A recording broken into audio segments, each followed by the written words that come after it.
శ్రీ శబరిగిరీశ మహాపాదయాత్ర సేవా సమితి వారు ఆధ్వర్యంలో నవంబర్ 1వ తేదీ బేగంపేట్ ప్రకాష్ నగర్ శ్రీ హనుమాన్ టెంపుల్ నుండి బయలుదేరిన మహాపాదయాత్ర ఈ రోజుకి 32వ రోజుకి చేరుకుంది. ఈ రోజు సోంపట్టి నుండి బయలుదేరిన బత్తలగుండు చేరుకుని వెంకటేశ్వర మెడికల్స్ వారి కుటుంబ సభ్యులు ఏర్పాటు చేసిన అల్పాహారాన్ని స్వీకరించారు. ఈ రోజు వరకు మహాపాదయాత్ర 981 కిలోమీటర్లు చేరుకుంది. సోముడు యాదవ్ గురుస్వామి మరియు బొమ్మర్తి బుచ్చిబాబు గురుస్వామి ఆధ్వర్యంలో నాగరాజు గురుస్వామి, దుబ్బాక సాయి కిరణ్, బాలు యాదవ్ గురుస్వామి, దశరథ్ గురుస్వామి, బబ్లుగౌడ్ గురుస్వామి, తిల్లు కృష్ణస్వామి, నరేష్ గురుస్వామి, పవన్ గురుస్వామి, ఓం ప్రకాష్ గురుస్వామి, అనంతకృష్ణ గురుస్వామి, అశోక్ గురుస్వామితో పాటు 156 మంది స్వాములు ఈ పాదయాత్రలో పాల్గొన్నారు. దేవుడో స్వామివాని కంటుడో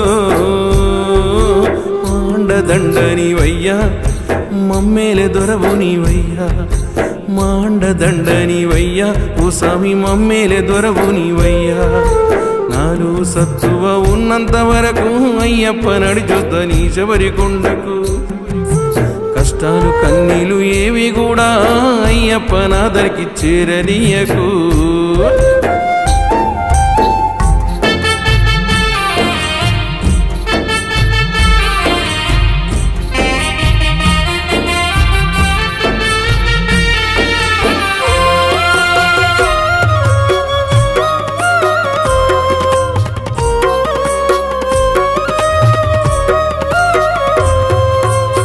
కన్న పిల్లలు నన్ను కన్న వాళ్ళు అయినులు కానులు ఎందరేమంటున్నా,